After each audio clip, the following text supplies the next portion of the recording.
বাঘের গায়ে ডোরা কাটা না থাকলে মানায় না। খাদানের সাকসেস দেখে এবারে মুখ খুললেন চিরঞ্জিত চক্রবর্তী।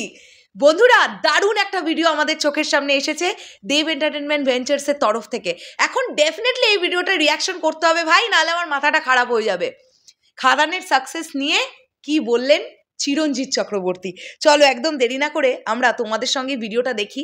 তার আগে দেবদা যেটা পোস্ট করেছেন লেখাটা একটু বলি। থ্যাংক ইউ চিরঞ্জিত দা, খাদানের প্রতি আপনার সাপোর্টের জন্য, আপনার ভালোবাসা ও আশীর্বাদ পেয়ে আমরা আপ্লুত।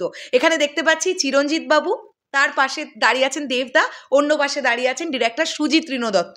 চলো আমরা দেখি চিরঞ্জিত বাবু এক্স্যাক্টলি কি বলছেন খাদানের সাকসেস নিয়ে। আমি খাদানে নেই পড়েছি, সেইখান থেকে আমি বলছি যে সাংঘাতিক ভালো রিপোর্ট। ঘটনা হচ্ছে যে চেয়ারটা তোকে মানে সিগনেচার হয় না প্রত্যেকে, যেমন আমার আজ এই দিনটাকে মনে খাতা মানে আমার সিগনেচার এরকম ধরনের ঘুমার আছে কি অমর সঙ্গী আছে, তো এরকম হয়।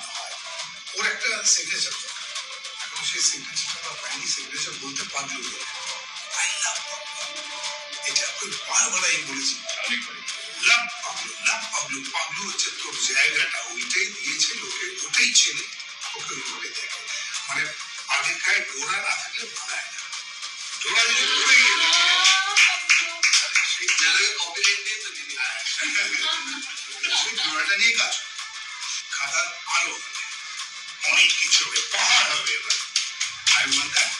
এটার পিছনে আমাদের স্বার্থ আছে, স্বার্থ ধরে এই ইন্ডাস্ট্রিতে বাঁচবে। ইন্ডাস্ট্রি থেকে বাঁচাতে পারে, ও বাঁচাতে পারে, কারণ ওর ইমেজটা আছে। বিরাট বড় একটা কথা বল। ভিডিওটা আমরা সবাই তো দেখে ফেললাম, এরকম একটা ভিডিও রিয়াকশন না করলে কি চলে? চিরঞ্জিত বাবু বললেন কি কথাগুলো? চিরঞ্জিত বাবু বলছেন যে খাদান তো এবার পাহাড় হবে, মানে খাদানের সাকসেস উনি যেভাবে দেখছেন, এবং তার সঙ্গে সঙ্গে উনি এটা বললেন যে চিরঞ্জিত বাবুর যেমন একটা সিগনেচার আছে, আজ এই দিনটাকে মনের খাতায় লিখে রাখো, তেমন বুম্বাদার আছে অমর সঙ্গী, ঠিক তেমনই দেবদার আছে পাগলু। চিরঞ্জিত বাবু বলছেন যে এইভাবেই দেবকে দর্শক ভালোবাসে। এই যে একটা ইমেজ, দেবদা যেভাবে নিজের ইমেজটাকে তৈরি করেছিল, এরকম মেনস্ট্রিম মশালা ছবিতে দেবদাকে দেখতে বাঙালি দর্শক পছন্দ করে, আর এটা প্রমাণ দিচ্ছে বক্স অফিস কালেকশন। তারপরে তিনি কি বলছেন, বাঘের গায়ে ডোরা না থাকলে, ডোরা কাটা না থাকলে মানায় না। এবং যেটা সবচাইতে বড় কথাটা বললেন যে ইন্ডাস্ট্রি বাঁচাবে, বাংলা ইন্ডাস্ট্রিকে বাঁচাবে দেবদা, কেননা দেবদার এরকম একটা ইমেজ আছে। বিশাল বিশাল দারুণ দারুণ কথা বলেছেন। আর ওনাদের মতন স্টলওয়ার্ড অ্যাক্টরদের কাছ থেকে এরকম কিছু কথা শুনতে পাওয়া বা জানতে পারা বা এরকম কিছু কমেন্ট পাওয়া বিরাট ভাগ্যের ব্যাপার বলে আমি মনে করি।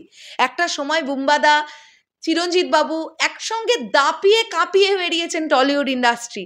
সো এই মানুষগুলোর যে ভালো লাগছে। আর তোমাদের একটা কথা বলি, তোমরা যদি চিরঞ্জিত চক্রবর্তীর ইন্টারভিউসগুলো ফলো করে থাকো, তোমরা দেখবে উনি কিন্তু মেনস্ট্রিম মশালা ছবির ভক্ত। মানে উনি খুবভাবে চান যে বাংলা ইন্ডাস্ট্রিতে মেনস্ট্রিম মশালা ছবি হোক। উনি বারবারই বলেন যে একটা ইন্ডাস্ট্রি এগোতে পারবে লার্জার দ্যান লাইফ ছবি দিয়ে। ঠিক সেই কারণে চিরঞ্জিত বাবু কিন্তু ওই ভিডিওটার শেষে দেবদাকে ধন্যবাদও জানিয়েছেন, কারণ তিনি বলছেন আমার স্বার্থও আছে এখানে। কি স্বার্থ? বাংলা ইন্ডাস্ট্রির উন্নতি। মানে চিরঞ্জিত বাবুর কথা অনুযায়ী এই যে আমাদের টলিউড ইন্ডাস্ট্রিতে এক ধরনের গতে বাঁধা সিনেমা ম্যাক্সিমাম হয়ে যাচ্ছিল, মেনস্ট্রিম মশালা ছবি প্রায় ছিল না বললেই চলে, এইরকম একটা সময় খাদান কিন্তু টলিউড ইন্ডাস্ট্রিকে একটা অক্সিজেন দিল আমরা বলতে পারি। সো দারুণ একটা ভিডিও আমরা দেখলাম এবং অবশ্যই দারুণ লাগলো আমাদের। তোমাদের কাছে কেমন লাগলো এই পুরো বিষয়টাকে কমেন্ট করে জানাতে পারো।